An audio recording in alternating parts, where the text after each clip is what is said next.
අපි දැන් කතා කරන්න යන්නේ භූවිද්‍යාත්මක කල්ප හා යුග සම්බන්ධයෙන්. එතකොට මොනවාද මේ භූවිද්‍යාත්මක කල්ප යුග කියලා කියන්නේ? මේක බොහෝ දුරට මේක අහන්නේ කෙටි ප්‍රශ්න සඳහා. එතකොට අපි මේකට ඔයගොල්ලන්ට මතක තියාගන්න පුළුවන් කෙටි ක්‍රමයක් බලමු. හරි. මුලින්ම මෙන්න මෙහෙමයි. මෙතන තියෙනවා කල්පයි යුගයි කියලා જાතියක්. මුලින්ම මේක චුට්ටක් මතක තියාගන්න. මෙන්න මෙහෙම. යෝන. එහෙම නැත්නම් කල්ප. තව තියෙනවා යුග. මෙන්න මෙහෙමයි. මුලින්ම යෝන කියලා જાතියක් තියෙනවා. මේ යෝන වලටම තමයි කල්ප කියලා කියන්නේ. ඊළඟට තව තියෙනවා යුග, පරිණාමික යුග. ඔන්න ඔය අදහස් දෙක. කල්පය කියලා කියන්නේ ලොකු කාලයක්. හරිද? යුගය කියන්නේ ගොඩක් ලොකු කාලයක් නෙවෙයි. හරි. මේ බලන්න ඊට පස්සේ අපි බලමු මොනවාද මේ මතක තියාගන්න තියෙන ක්‍රමය කියලා. එතකොට මුලින්ම බැලුවොතින් මෙහෙම හිතන්න. මුලින්ම ඉන්නවා දෙවිවරු. දෙවිවරු ඉදී මේ දෙවියෝ කියන කට්ටිය පොඩි කාලයක් ජීවත් වෙන කට්ටිය නෙවෙයිනේ. දැන් මිනිස්සු බොහොම පොඩි කාලයක් ජීවත් වෙන්නේ. හැබැයි දෙවියෝ කල්ප කාලයක් ජීවත් වෙනවා. එතකොට අපි මිනිස්සු සාමාන්‍යයෙන් කල්පයක් ජීවත් වෙන්නේ නැහැ. මිනිස්සු පොඩි කාලයක් ජීවත් වෙන්නේ. ඒතර අපි ඒකට කියනවා යුගයක් කියලා කියනවා. හැබැයි දෙවියෝ කල්පයක් ජීවත් වෙනවා. ලොකු කාලයක් දෙවියෝ ජීවත් වෙනවා. හරි. එහෙම මතක තියාගන්න. එතකොට පළවෙනි එක තමයි හිටියා හේඩියන් කියලා දෙවි කෙනෙක්. හේඩියන්. එතකොට මේ හේඩියන් දෙවිය ජීවත් වෙච්ච කල්පය තමයි හේඩියන් කල්පය.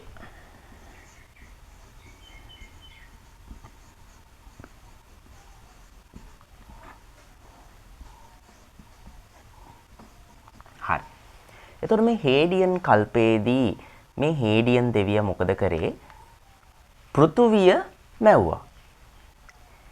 මොකක් හරි නිකම් ඉන්න හොඳ නැහැ, මොන හරි වැඩක් කරන්න ඕනේ කියලා හිතුවා. පෘථුවිය මැව්වා. එතකොට මෙන්න මේ හේඩියන් කල්පයේදී තමයි නැත්නම් මේ හේඩියන් යෝනේදී තමයි පෘථුවියේ සම්භවය සිද්ධ වුනේ.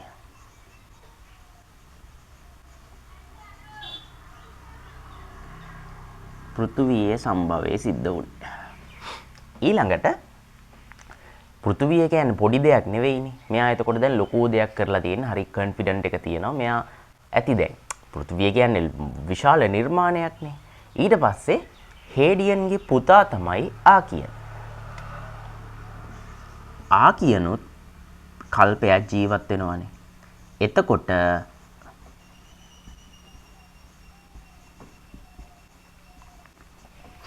මෙන්න මේ ආකියන් මොකද කරේ?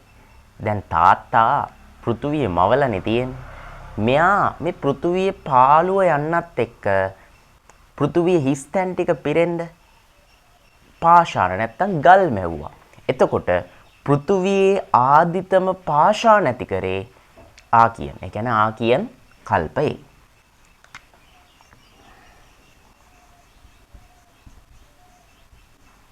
ආදිතම පාෂාණ. දැන් ගල් විතරක් මැව්වා කියලා මේකේ පාළුව යන්නේ නැහනේ. මුලින්ම ඊට පස්සේ මේකේ එහෙට මෙහෙට යන්න ජීවීන් මවන්න ඕන. ගල් මැව්වා ඊළඟට ජීවීන් මවන්න ඕන. හැබැයි මෙයාට එකපාර සංකීර්ණ ජීවීන් මවන්න බෑ. මුලින්ම මවන්නේ සරල ජීවීන්. ඒ කියන්නේ ප්‍රාග්න්‍යෂ්ටික ජීවීන්. හරි.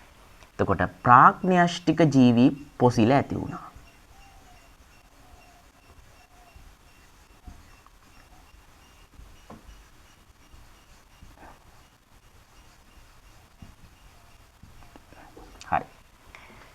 ආදිතම පාෂාණ ඇති වුණා. ප්‍රාග්න්‍යෂ්ටික ජීවීන්ගේ පොසිල ඇති වුණා. ඊළඟට ජීවීන් විතරක්ම වල හරියන්නේ නැහනේ. මෙයාලට ජීවත් වෙන්න ටිකක් හිතකර පරිසරයකුත් තියෙන්න එපා. එතකොට මොකද කරන්නේ? වායුගෝලයේ ඔක්සිජන් මට්ටමත් චුට්ටක් වැඩි කරනවා. වායුගෝලයේ ඔක්සිජන් මට්ටමත් ඉහළ දානවා. මේක යටතේ එතකොට එන්න ඕනේ ඒක. වායුගෝලයේ ඔක්සිජන් මට්ටමත් ටිකක් ඉහළ දානවා. ඕන් ආකියන් යෝනේ. ආකියන් කල්පය. ආකියන් මොකද කරේ? හරි. එයත් යම් කිසි වැඩ කොටසක් කරානේ. හරි. ඊළඟට මකනවා මං ආකියන්ගේ පුතා තමයි ප්‍රොටෙරොසොයික්. මෙයා තමයි 3.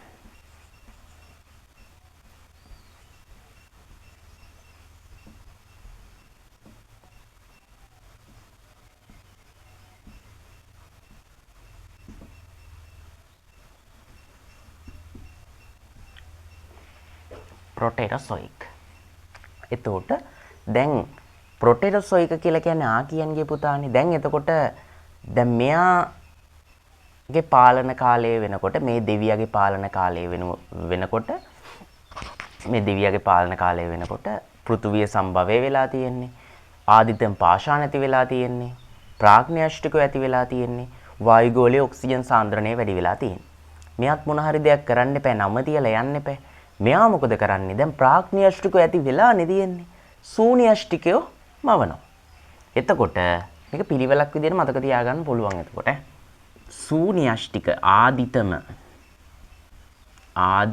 ශූන්‍යාෂ්ටික පොසිල ඇති කරනවා.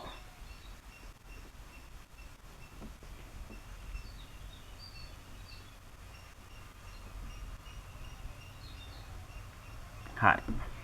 ඊළඟට විශේෂ දෙයක් තියෙනවා තව මෙයා මුදු දේහ දරන අපෘෂ්ඨ වංශීන් ඇති කරනවා.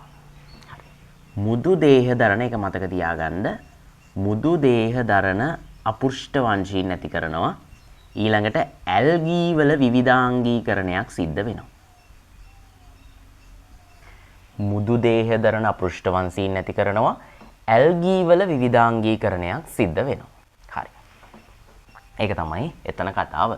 එතකොට මේ තමයි ප්‍රොටෙරොසොයික් කල්පය. ප්‍රොටෙරොසොයික් කියන දෙවියාගේ කල්පය තමයි මේ. හරි. ඊළඟට අවසාන එක පැනරොසොයික්.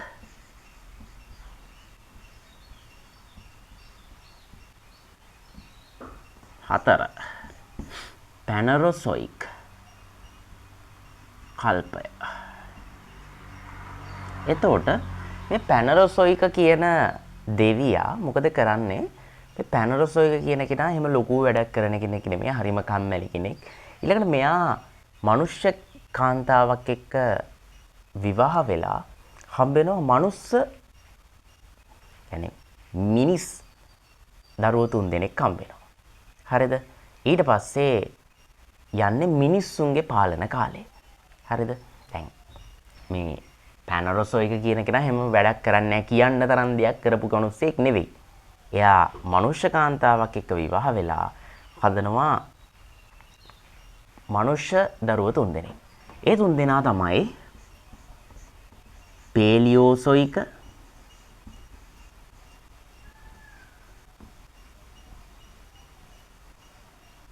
එතකොට මේ මනුෂ්‍යෝ ජීවත් වෙන්නේ පොඩි කාලයනේ, කල්පයක් ජීවත් වෙන්නේ. මෙයාලා ජීවත් වෙන්නේ පොඩි කාලයක්. අපි ඒකට කියන යුගයක් කියලා. පේලියෝසොයික යුගය. ඊළඟට මීසොසොයික යුගය.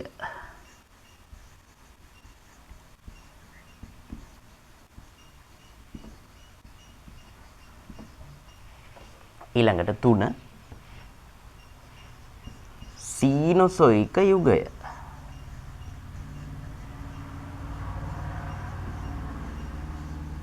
මෙන්න මේ 3 දෙනා තමයි අරයාගේ පුතාලා 3 දෙනා. පේලියෝසොයික, මීසොසොයික, සීනොසොයික. හරි. ඊළඟට අපි බලමු මේගොල්ලෝ මොනවාද කරේ කියලා. මෙන්න මේ සීනොසොයික කියන එක මතක තියාගන්න ඔයාලට උදාහරණයක් ඔළුවේ තියාගන්න පුළුවන් හොඳ අයිඩියා එකක් තමයි මිනිස්සෙක් කකුල් දෙකක් තියෙන මිනිස්සෙක් මල් වත්තක් මැදින් දුවන රූපයක් මතක තියාගන්නකො. එතකොට මේකේ මම කියන්නම් මේ කාලේ වෙච්ච දේවල්. පළවෙනි දේ තමයි මේකේ සපුෂ්ප ශාක ප්‍රමුඛයි. ඒ කියන්නේ හැමතැනම මල් තිබුණා. සපුෂ්ප ශාක ප්‍රමුඛයි. ඊළඟට ද්විපාද මානව පූර්වජයන් නැති වුණා. ද්විපාද කියලා කියන්නේ කකුල් දෙකක් තියෙනනේ. ද්විපාද මානව පූර්වජයන් නැති වුණා. ඊළඟට හෝමෝ ගණය සම්භවය වුණා. හෝමෝ ගණය සම්භවය වුණා. හරිද? එතකොට ඒ වගේම මෙන්න මේ සීනසොයික යුගයේ තව වුණා ශීරපායි ගෝත්‍ර විකරණය වුණා. ඒවා වෙන් වුණා, වෙනස් වුණා. ශීරපායි ගෝත්‍ර විකරණය වුණා. හරි. ඒ ටික මතක තියාගන්න මේ සම්බන්ධයෙන්. එතකොට හරි. එතකොට අපිට ඒකෙන්ම මීසොසොයිකගේ කාරණාව අපිට ගන්න පුළුවන්. يعني මුලින්ම පාලනය කරේ පේලියොසොයික ඊට පස්සේ මීසොසොයික අවසානට සීනොසොයික. ඒතර සීනොසොයික යුගයේ ශීරපායින් ගෝත්‍ර විකරණය වෙන්න නම් ශීරපායින් සම්භවය වෙන්න ඕන මෙන්න මෙයාගේ කාලේ. ශීරපායි සම්භවය. يعني මීසොසොයිකගේ කාලේ. දැන් අපි කියවන්නේ මෙන්න මේ සීනොසොයිකගේ කාලේ ශීරපායි ගෝත්‍ර විකරණය වුණා කියලා. ඒතකොට එයාලා විකරණය වෙන්න නම් ඊට කලින් සම්භවය වෙලා තියෙන්න බෑ. එතන මෙයාගේ කාලේ තමයි සම්භවය වෙලා තියෙන්නේ. සම්භවය. ඒ වගේම මං කියවනේ සීනොසොයිකගේ කාලේ සපුෂ්පශාක ප්‍රමුඛයි කියලා. ඒතකොට ඒක ප්‍රමුඛ වෙන්න නම් සපුෂ්පශාක සම්භවය වෙන්න ඕනේ ඊට කලින්. ඒකට මීසොසොයික යුගයේ තමයි සපුෂ්පශාක සම්භවය වුණේ.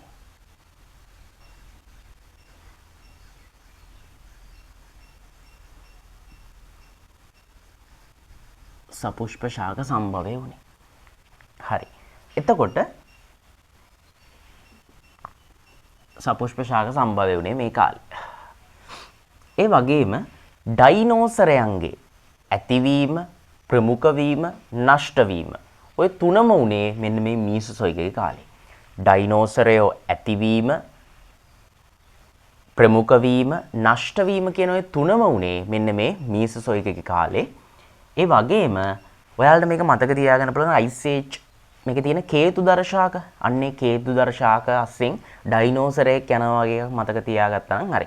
එතකොට මේ කාලේ ප්‍රමුඛ වුණේ කේතුදර ශාක. එහෙම නැත්නම් විවෘත බීජක ශාක තමයි මෙන්න මේ මීසොසොයික කාලේ ප්‍රමුඛ වුණේ. අර රූපයෙන් මතක තියාගන්න පුළුවන්. හරි. පේලියොසොයික යුගයේ අපි ගත්තොත් මෙන්න මේ පේලියොසොයික යුගයේ මේ පේලියොසොයික කියන්නේ එහෙම ලොකු දේවල් කරන්න කැමති කෙනෙක් නෙමෙයි. හැබැයි මෙයා පොඩි දේවල් ගොඩාක් කරපු කෙනෙක්. ඒ කියන්නේ මෙහෙම මතක තියාගන්න. බොහෝමයක් ජීවි විශේෂවල විවිධත්වය එකපාර වැඩි වුණා මෙන්න මේ පේලියොසොයිකගේ කාලේ. ඊළඟට මේ කාලේ මොකද වුනේ? උභය ජීවීන් තමයි ප්‍රමුඛ වුනේ. උරගයින් ඇති වුණා. සනාල ශාක විවිධාංගීකරණය වුණා. අස්තික මසුන් විවිධාංගීකරණය වුණා. ඔන්න ඔය වගේ කාරණා වුණා. තව කාරණා කිහිපයක් තියෙනවා. ඔය කාරණා ටික තමයි ගොඩක් දුරට MCQ වලට අහන්නේ.